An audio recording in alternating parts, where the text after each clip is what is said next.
A Hall effect keyboard with 8000 Hz polling rate, an extremely low actuation point, as well as a full aluminium case. This is the SKYLOONG GK68HE Pro, coming in at only £60. In this video today, we're going to be unboxing, reviewing and testing this keyboard because this might just be the best keyboard I have tried in 2025. Let's get on with the video.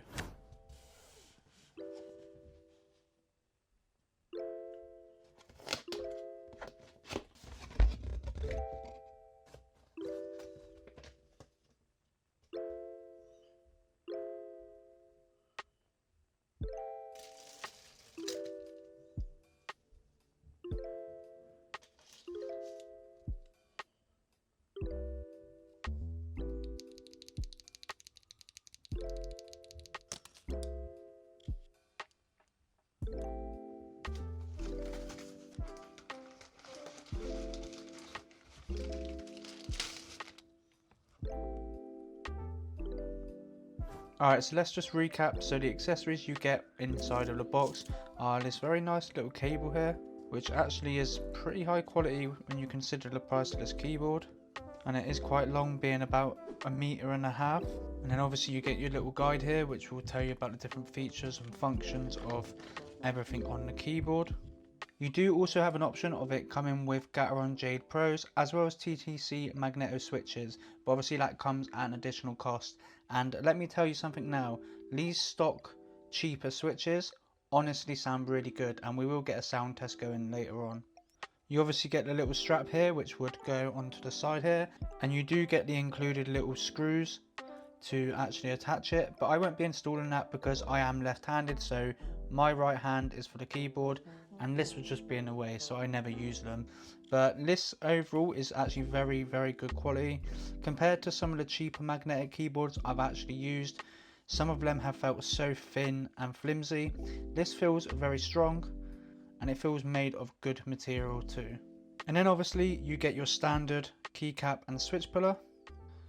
And for keycaps, these are the white contour line. You also get black contour line and you get blackberry contour line as well as rock. These are all different options that you can go for on this keyboard, and I will just put on the screen what them other keycaps do look like as well. And now for the main specs of this keyboard. So this is actually an 8000 Hz polling rate keyboard.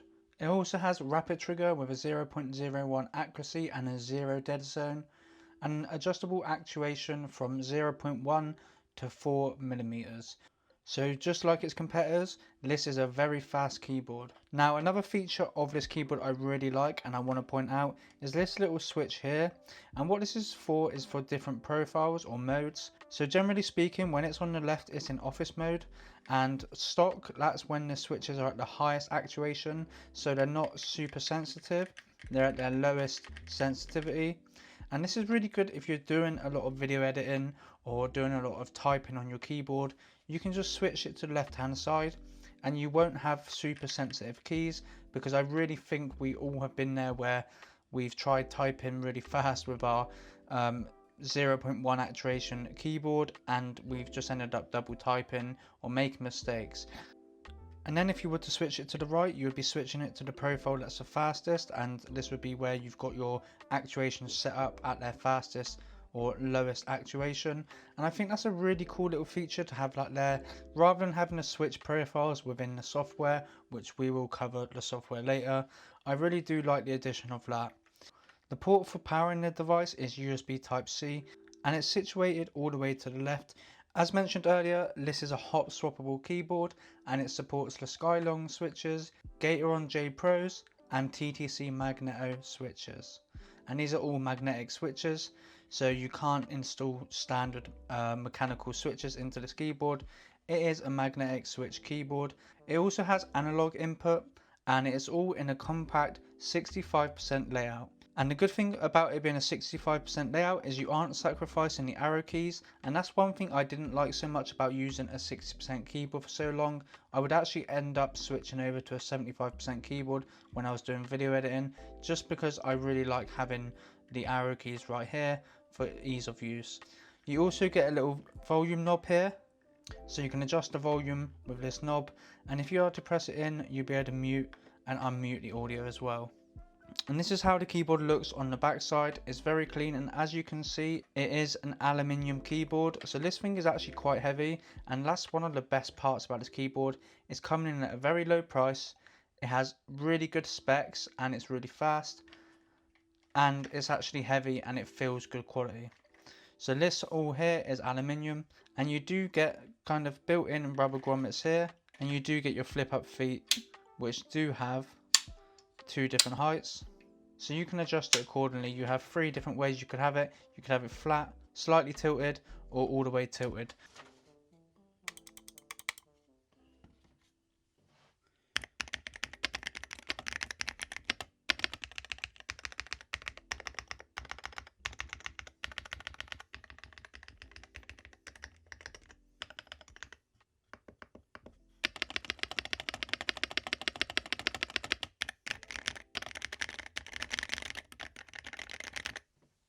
So let's sound test. Let me know in the comments what you guys think. I think this keyboard sounds really good, especially for a Hall effect keyboard.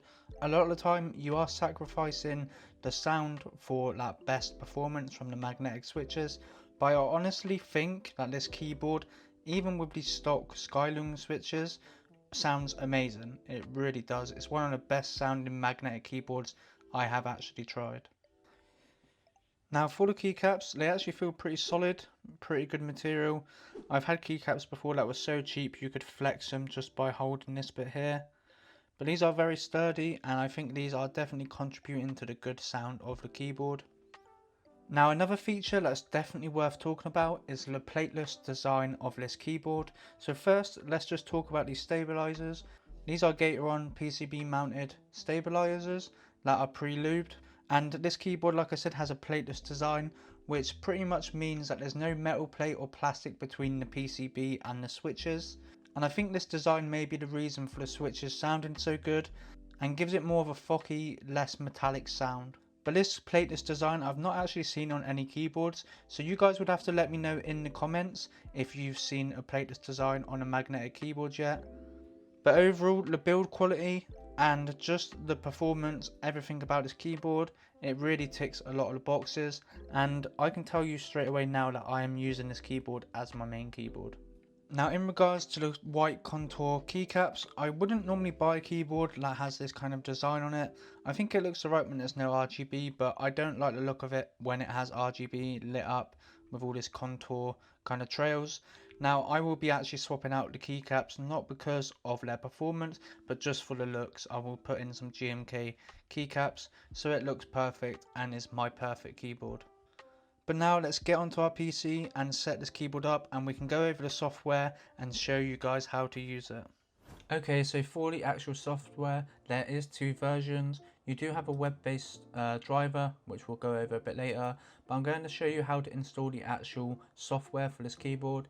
Now earlier on today I made the mistake of installing this GK6 hub, and as you can see it says SKYLOONG GK68HE. Now this aluminium keyboard is actually the GK68HE aluminium, or also known as the Pro. So don't make this mistake. Make sure you're installing this GK6XAIO software. So that's the download for the actual software, and that's for the web-based driver. Now for the actual software, it's pretty simple, straightforward and easy to use. Over here we've got the main section where we can adjust the key settings, the stroke settings, which would be important if you are switching out the switches. You've got the advanced settings where you can change other settings like DKS, MT, TGL and snap key. So I won't be covering any of that because it's not anything I use. The main things we'll be looking at is the stroke settings, and this is where you can adjust the actuation of the keyboard. Now I will mention I've already got this set up, but how I've got it set up for most of my keys is I've got it set up to the lowest actuation. And you have to be careful because if it is set too high, as I mentioned, it could be affected by environmental interference, so that could cause accidental touches of the keys. But so far I've been playing with this and with full quick rapid trigger on and set to the lowest actuation, and I haven't had any miss inputs or accidental key presses. But what I actually do is for secondary binds like jump in, reloading, inventory. I don't know why this has changed. I don't know why I've not got this bit set up. But I basically have that set about halfway down. So about 1.3 to 1.6 millimeters. That's so I don't accidentally open my inventory when I'm playing or accidentally jump out the bus or whatever. Anything that could become a nuisance. I set up secondary binds as things I'm not going to be pressing all the time. And let's say for example in Fortnite, my building binds, they're all going to be set to the lowest actuation. So you can go ahead and select all buttons, and this would be changing the actuation for all. But if you didn't want to do that, you could then just select a few down here. So you could just drag across like this.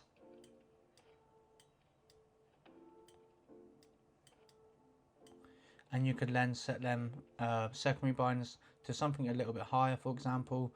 So we could undo the full quick trigger, and then we can adjust the rapid trigger as well as the actual main actuation, and we could put them to something a little bit lower just so they're not too sensitive. And then we could have all these binds here. So yeah, we could have all these binds set to the fastest actuation, and then we can confirm it. Now over here on the left you have a simulation, as well as you can just enable the key test. So you can just see for yourself, oh that's perfect, that's not too sensitive. And if that is too sensitive, you could go ahead and adjust this here. We could drop this down a bit, and then that is for the keys H. So now we can test it and go, right, that's about perfect. Because the truth is we all do just kind of slam the keyboard, so sometimes having it way too sensitive can be too much. You can also have a look here. So this is with these settings here. We can see at this point here, it's hard to see but there's a blue line. That's where the key activates. And this bit here I believe is the point where if it drops below that you can press it again.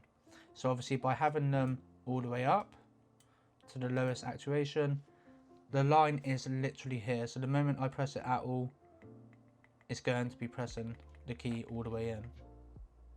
And now that's extremely sensitive. So that's how you can test out the different actuation points, see what suits you. And as mentioned earlier, you have a switch on the top left of the keyboard where you can toggle between office on the left and gaming on the right, so different kind of profiles. So if we were to go to our stroke settings and switch it to office, you can see it's loading in progress. Now let's have a look at all these keys. So we've got all these keys here. They're all set to 2mm for the actuation and 2.8 for the rapid trigger. So you could go ahead and adjust this even more. Let's say for your office you wanted it even lower, so you had to press the keys further in. You could go ahead and do that. Or if you didn't like it being way too less sensitive, you could put them about halfway and have it like that. And then obviously, like I said, we could confirm it here. We can test it as well with the key test. And we can see, right, that's perfect for my office work or when I'm typing, doing heavy kind of workloads or work sessions. And then once again, we could go ahead, switch it to gaming. And now we've got our really fast actuations and sensitive keyboard for our gaming and fast input activities. Now, as mentioned, there's some other settings like the FN settings. You can set up your macros within here. You have your lighting here, which I just have as always on, and I've got it set to blue. Now it doesn't seem to be a setting for off, so all you'll just do is put this brightness to 0 and straight away the RGB is all turned off. Now here you have different profiles and lighting profiles, actuation settings. These are like the community settings. You can try out other people's settings. I guess this would probably be game dependent or personal preference. I wouldn't go ahead and copy other people's settings, to be honest, or macros. It's all independent to your use, but that is a cool feature that you do have a kind of community area where you can try other people's settings. And now here you can sign in and create an account with them. And in the about section you have the app version, which you can click update, but we already updated, as well as a firmware version as well. So that's helpful to have all in one software. Now over here on the right you can have it automatically starting up as the PC kind of starts. So this would open the software upon starting. Now you don't really need to do this. If you save all your settings on here and confirm them all, even if you were to plug your keyboard into a different PC, it would have your profiles and your RGB profiles all set up anyway. Now in case you ever had issues with this software here, let's say for example they updated it and it was bugging your keyboard out, this is where the web-based software would come in handy, and I will leave links to all of this. Exact same layout, looks a little bit more basic, but it's web-based, so it's not a installed software. When you do go to this link, it will ask you to install a driver. Go ahead and install that driver so it's functioning as it should. And like I said, this is the exact same as the software, but it's just web-based version as well. So for you guys that do prefer a web-based driver, you've got one included with this keyboard. Alright, so let's go ahead and look at pricing as well as the different options you get with this keyboard. As mentioned, I've got a white contour line with the SKYLOONG switches, and it comes in at £60. That also has free shipping over $29, and you also get lifetime customer support as well as 30-day money back guarantee if you're not satisfied. Now in terms of the actual keycaps, the black contour line, the blackberry contour line as well as the white are all £60. Now if you want the rock version, which isn't my cup of tea but some people may like it, especially if they have a black and red themed setup, you are paying £4 extra, and the same again for the switches. So if you're choosing the white, black or blackberry, the SKYLOONG switches are £60, the Gateron Jade Pros are an additional £36, and the same with the TTC Magneto switches, they are £96, so an additional £36 on top of that.